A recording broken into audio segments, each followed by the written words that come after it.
Welcome to the Cinema Gold Show. I'm your host, Larry Elise. Today we're continuing our series Classic Rewind, taking a look back on The Founder, as well as giving our review of the latest episode of The Lost Symbol.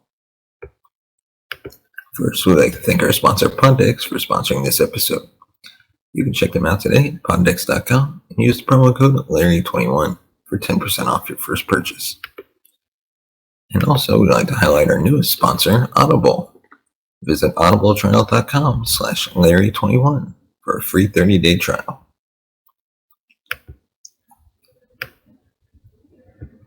So let's dive right into The Founder. Each McDonald's burger has 2 pickles, a pinch of onions, and a precise shot of ketchup and mustard. It's consistency and uniformity that define the fast food industry. You always know what you're going to get for your money.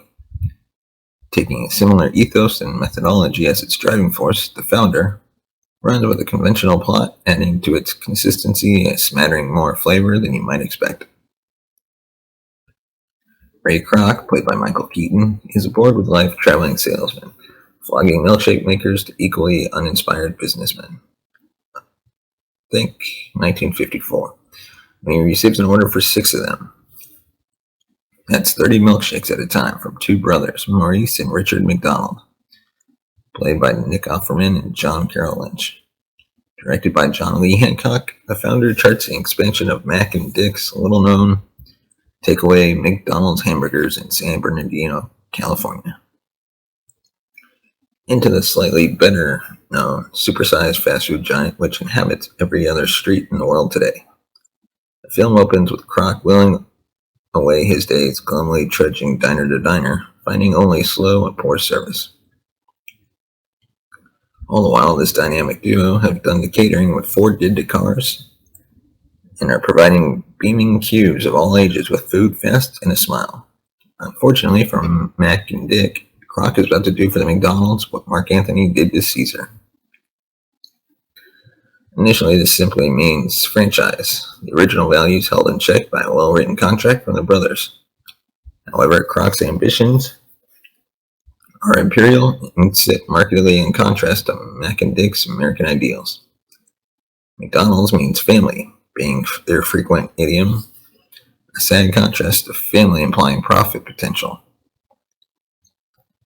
For Kroc, the front-of-house business is just the tip of an iceberg empire, a concept well symbolized in one scene by demanding a basement for the restaurant. A world below the surface, by contrast. What you see is what you get with the brothers. Their dreams end and float at the shop floor. There's a poignant and cruelly ironic line early on in the film, spoken by Mac McDonald. Our whole lives we piggybacked off of other people's ideas. We wanted something that was ours. Their McDonald is one built on values, so it's a tough watch as we see them all too quickly won over by a charismatic Keaton. There are times in The Founder where the film seems to be pitched a little like a McDonald's made company advert. All are cheerful and there's room on the bench for everyone to chomp away at the best hamburger I've ever had. However, don't expect to come away commercialized. There's a bitterness with the bite. While not as openly scathing as Morgan Spurlock's infamous Super Size Me, it's juxtaposition that The Founder strikes a point. Kroc compares the business he envisioned to an almost religious presence up and down the country, the American church, and it ain't just open on Sundays. No one will be in any doubt by the end, however, of his facsimile likeness being more so to Judas than any other in the Bible. On the other hand, you may actually find yourself endeared towards Kroc, in the first half at any rate. It's all a credit to Keaton, naturally. Utterly ruthless and thoroughly despicable, there's an aura to the guy reminiscent of Walt Disney, as portrayed by Tom Hanks in Hancock's last film, Saving Mr. Banks. He's optimist come capitalist and just wants to succeed in life. Where's the harm in that? $700 billion later, and the McDonald brothers certainly knows it. Rather like its biographical subject, The Founder is ultimately all pretty manufactured and you know exactly what you're getting, whether familiar with the story or not. Offerman and Lynch are perfectly amiable. Laura Dern hasn't much to do as Croc's wife, who may or may not have a name. The film doesn't seem to care and certainly doesn't pass the Bechdel test. Tinkling under and over the proceedings are an easy listening soundtrack and fairly run-of-the-mill work from Hancock and team. Manic crossover isn't refutable from Saving Mr. Banks, but The Founder doesn't carry over all that much of the charm or humor in the former. There's also plot synchronicity with 2011's The Social Network, but whereas grays and browns represent David Fincher, everything's red and yellow here, and that's not nearly so much depth and intensity. The message almost appears to be business is grim, but it's mainly just business. If you've always wanted to see The Social Network as directed by Ronald McDonald, then this will be your film of the year. For the rest of us, The Founder is a solid work with enough quirks and drama to engage, if not enthrall. So I want to hear your thoughts on The Founder. Leave some comments in the comment section below, and let us know what you thought about the film.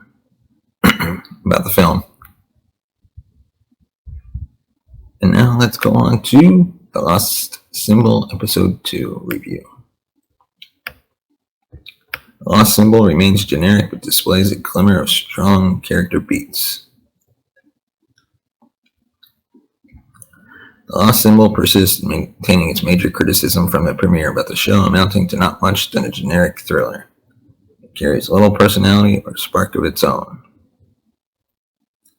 to make it stand out as something unique, and yet series director Matthias Herndl pulls off some interesting character beats, resulting in some truly standout moments that offer a glimmer of hope in elevating the show ever so slightly above standard Hollywood fare.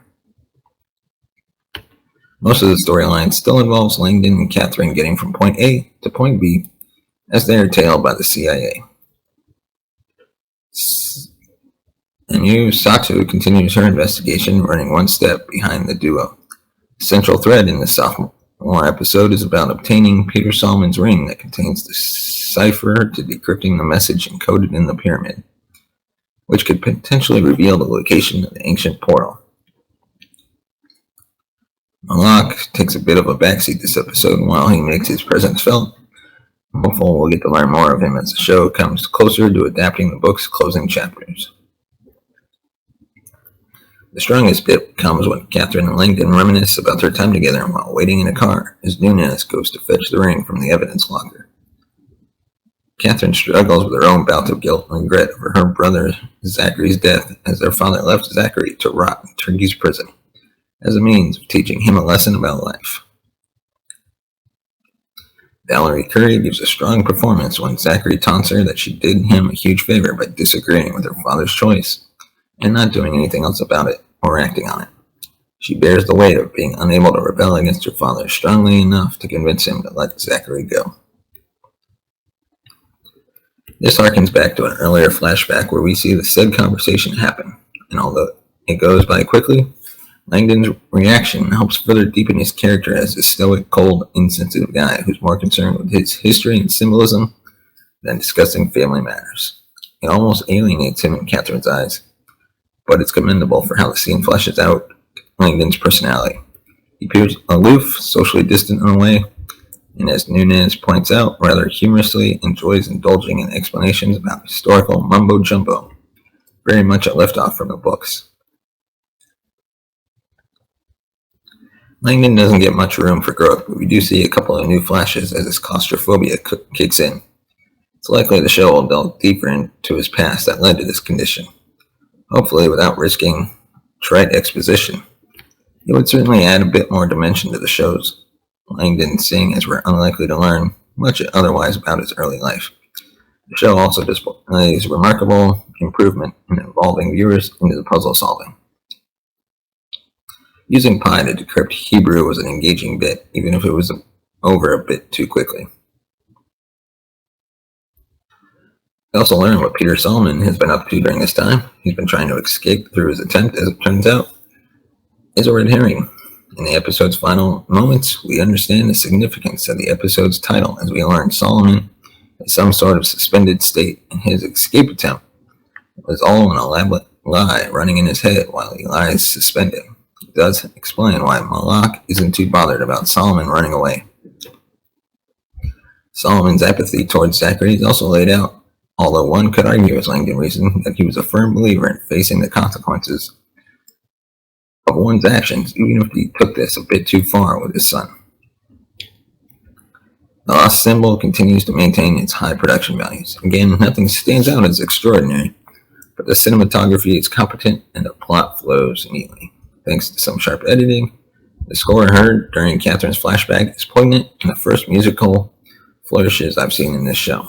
Ironically, the show drowns itself out when it gets absorbed in the symbolism of the Freemasons, which is supposed to be its strongest suit, seeing as it's based on Dan Brown's novel. As we progress further in the story, the connections between the symbols and the characters should start approaching more clarity as in the books. If the Lost Symbol maintains its momentum, we would have at least a faithful and competent adaptation of Dan Brown. And for episode 2, I give it a C rating. And so finally, our Poddex segment, which you can check out poddex.com and use the promo code Larry21 for 10% off your first purchase. But by using their card, their film night deck, we're going to pull out a question. And that question is, if you could meet any movie star, who would it be? That's actually a pretty tough question. Let's see who. That's kind of tough, actually. There's a lot. I'm gonna go with Al Pacino just because he's done so much, and I love most of his movies. And I'm a big heist movie, so I really want to talk to him about like The Heat. So yeah, I'm going to go with Al Pacino.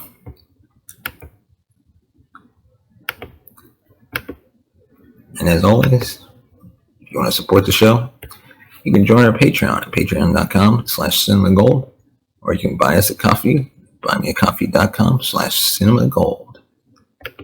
Thanks for watching, and we'll see you next time.